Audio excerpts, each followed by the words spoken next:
Kapag tahimik na, may tanong na hindi mo matakbuhan. Kung lalaki ako na pinapangarap ng anak ko, ng partner ko, at ng sarili ko, nakikita ba nila sa kilos ko yun? Hindi boses, hindi yabang, hindi likes. Ugali. Paulit-ulit na kilos. Ngayong episode, babalikan natin ang 5 haligi ng isang mabuting lalaki. Hindi perpekto, pero mapagkakatiwalaan. Hindi tayo magmo-moralize, magbubuo tayo ng blueprint.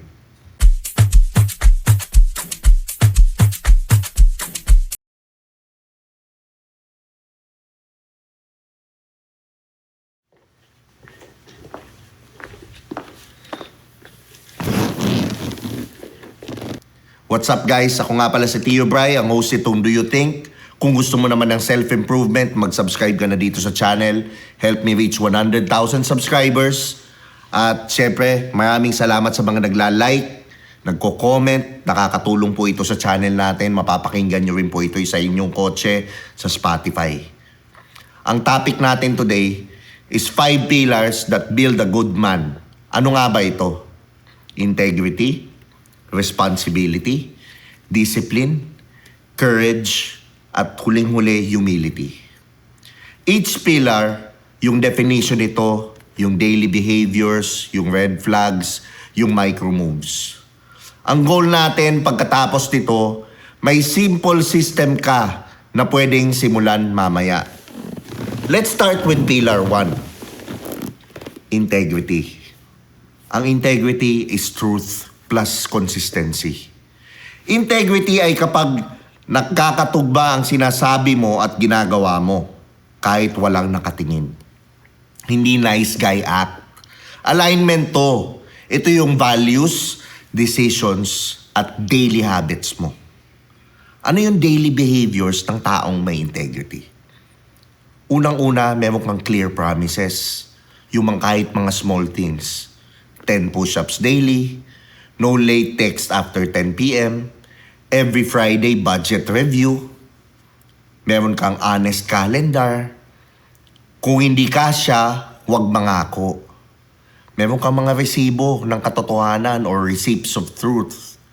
Keep a simple done list, proof sa sarili mo.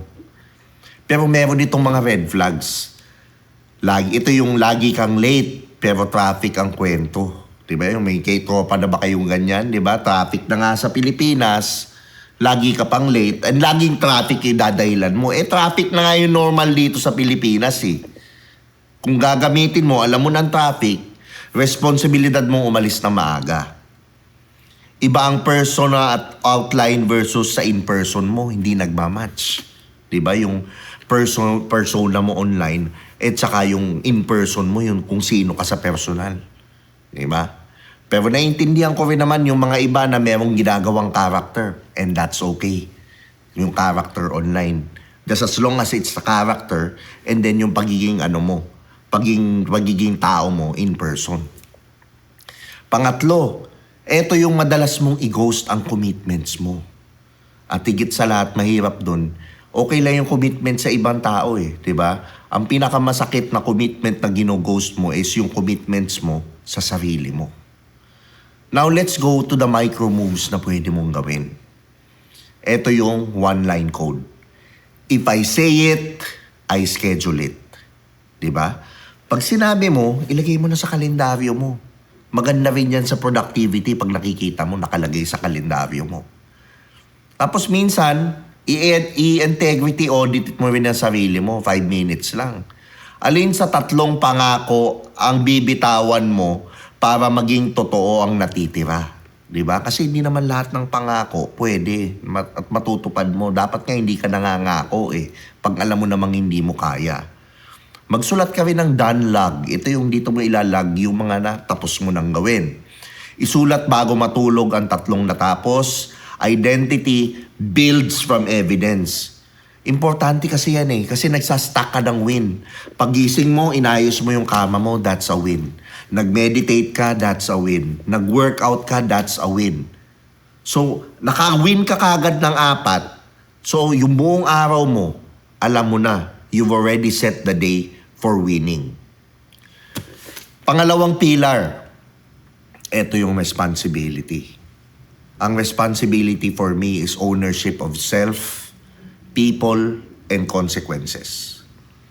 Responsibility, hindi savior complex, nililinaw ko lang. Ang responsibility ay ownership, sarili mong health, oras, pera, ang epekto ng kilos mo sa tao mo, at ang pagtanggap mo ng consequence ng choices mo. Ano yung daily behaviors na pwede mong gawin?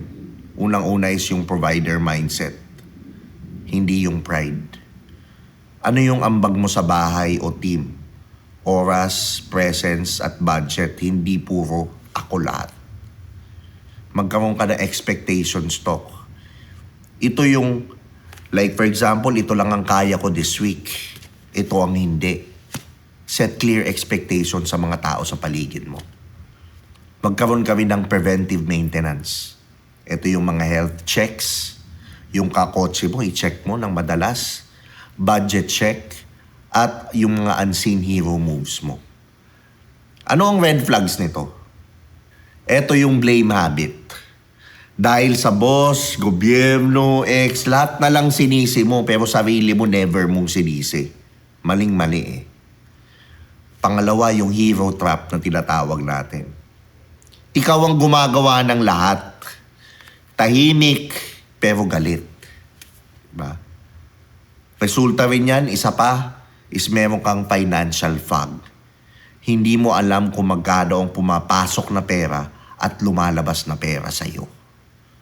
Now, there are micro moves na pwede mong gawin.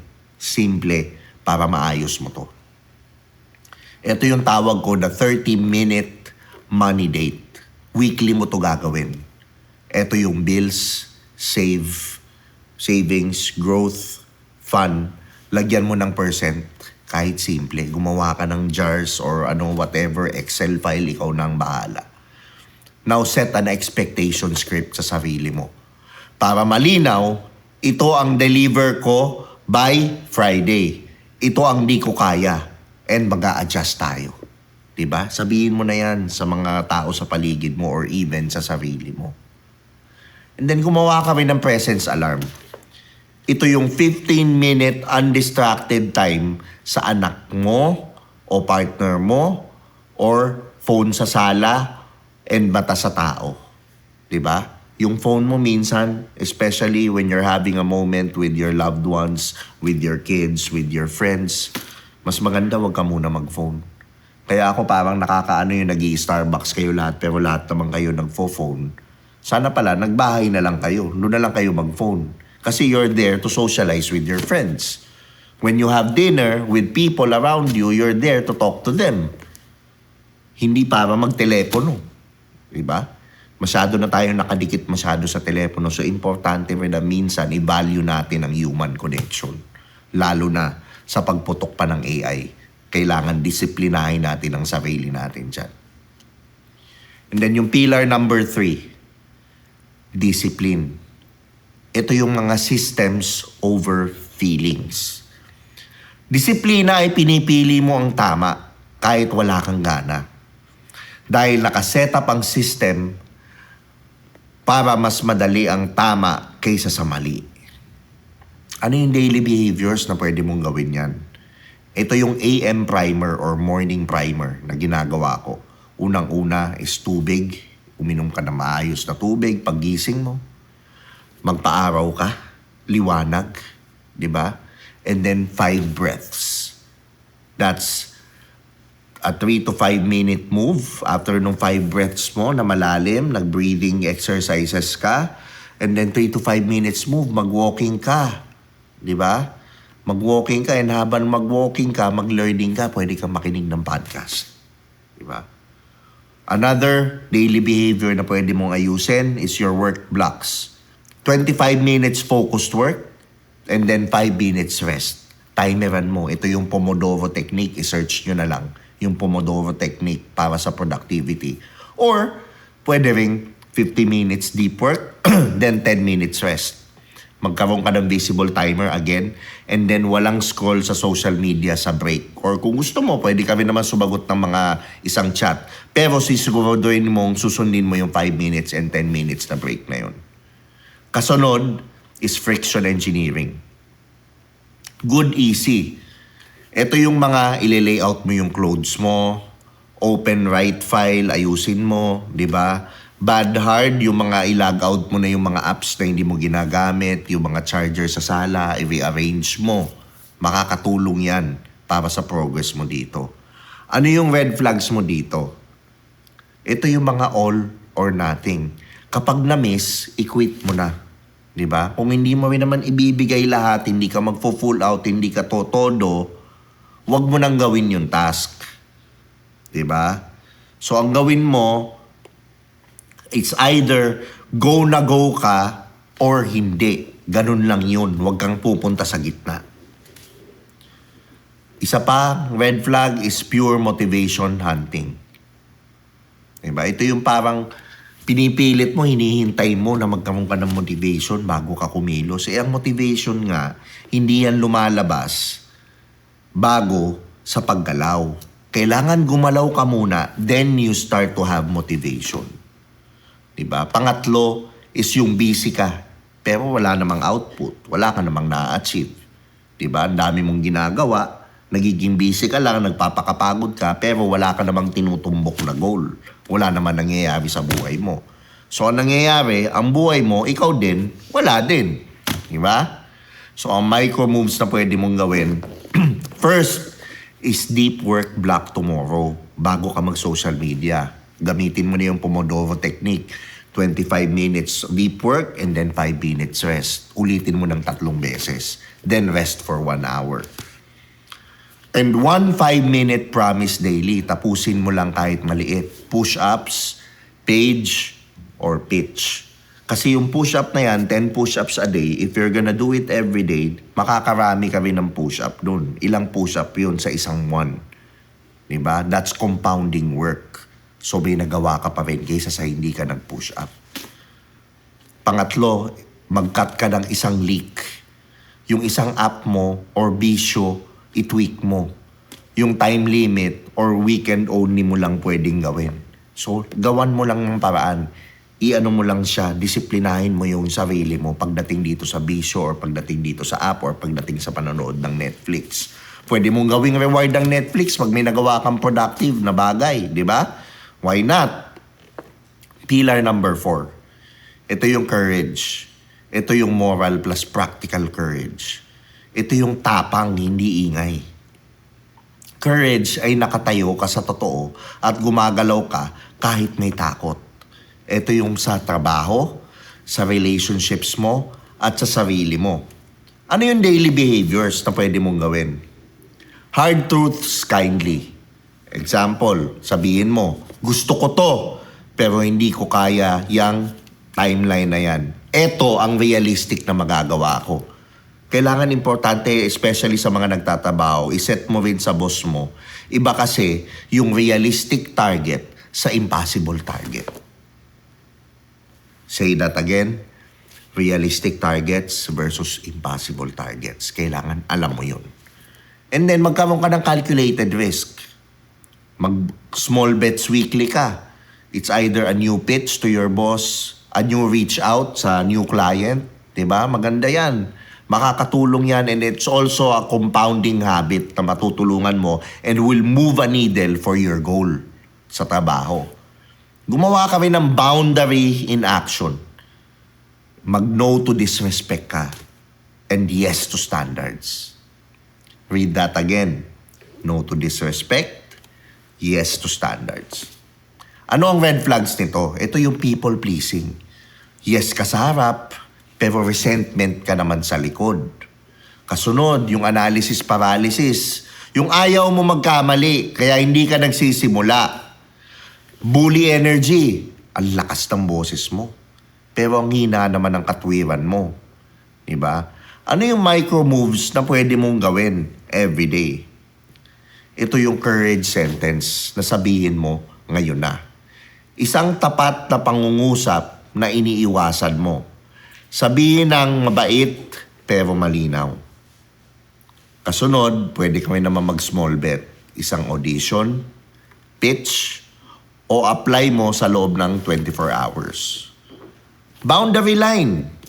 Hindi ako available after blank or 9 p.m.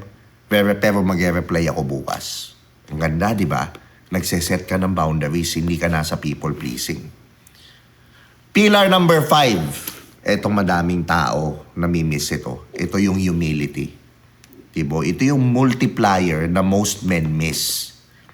Humility ay truth responsiveness. Mabilis tumatanggap ng data o feedback at magbago ng kilos kahit may posisyon ka na hindi pa cute at calibration din ito. Ano yung daily behaviors ng humility? Unang-una, ask then answer. 3 tanong muna bago ka magbigay ng solusyon. Bago ka magbigay ng success pictures or bago ka magbigay ng constraints. And then, saka ka mag-state ng next smallest test. Feedback neutrality. Example statement. Salamat. Ano ang isang specific na pwede kong i-improve? Diba? Magkaroon ka. Be open for feedback. Pangatlo is your credit algorithm. Kung tawagin ko. Ito yung tagumpay, ipasa mo yung credit. Pag sablay, akuin mo yung credit and then ayusin mo. Diba? Ito yung credit algorithm na tinatawag natin. Hindi laging lahat ng tagumpay ikaw ang credit. Hindi. Mas maganda nga minsan ipasa mo yung credit sa team mo, ipasa mo dun sa mga tao sa paligid mo, yung tagumpay na yun, and then pag supply, huwag ka rin manisi ng ibang tao. Akuin mo na. Take responsibility for your actions. Ano yung red flags na meron dito? Usually, pag wala kang humility, you become defensive default sa bawat feedback. Exactly. And then, yung idea attachment mo ang taas. Mahal ng idea kaysa sa katotohanan. Diba? Mas gusto mo yung idea mo kaysa dun sa mga realistic things. Pero pang mga tao na fake humble kung tawagin or fake humility, false humility. Ito yung mga self-deprecate pero ayaw mag-update ng gawa. Diba? Apakasama. Pero ang mahalaga dito, meron diyang micro moves. Magsulat ka ng 3 brutal notes. Humingi ka ngayon sa isang taong mapagkakatiwalaan mo. Pre-mortem, ito gawin mo, pwede mong gawin ng 5 minutes. Kung pumalpak to, bakit? Itanong mo sa sarili mo yan. Lagyan mo ng guardrail. And then mag-update speed ka din. With this info, babaguhin ko ito simula bukas. Again, take responsibility for your actions. Diba? So sa akin, integrity is into truth and is into consistency. Ang responsibility is into ownership plus consequence. Ang discipline is actually systems over feelings. Ang courage is hard truths, small bets, and then yung real boundaries. Ang humility, ask, adapt, update. Isang mabuting lalaki hindi kasi perpekto. Pero kapag bumagsak, tumatayo ng mas tapat. Kung may isang pillar na kulang sa iyo ngayon, doon ka magsimula. Ngayon na, pumili ka ng isang micro move sa bawat pillar, isulat at schedule, tapusin ang unang 5-minute promise sa loob ng 1 oras. Hindi dahil malakas ang boses mo, mabuting lalaki ka, kundi dahil paulit-ulit mong pinipiling maging totoo. Maging responsable, magdisiplina, maging matapang at maging mapagkumbaba. Ako si Tio Bray. Kung natuwa ka naman dito sa video na to, mag-subscribe ka na dito sa channel. Help me reach 100,000 subscribers. And also, maraming salamat sa comments, likes, and shares. You can also listen on Spotify if you want to learn while you're driving your car. Kung tumama sa iyo to, i-share mo na to sa kapatid mong isang desisyon na ang laya. Kita-kita tayo sa next episode.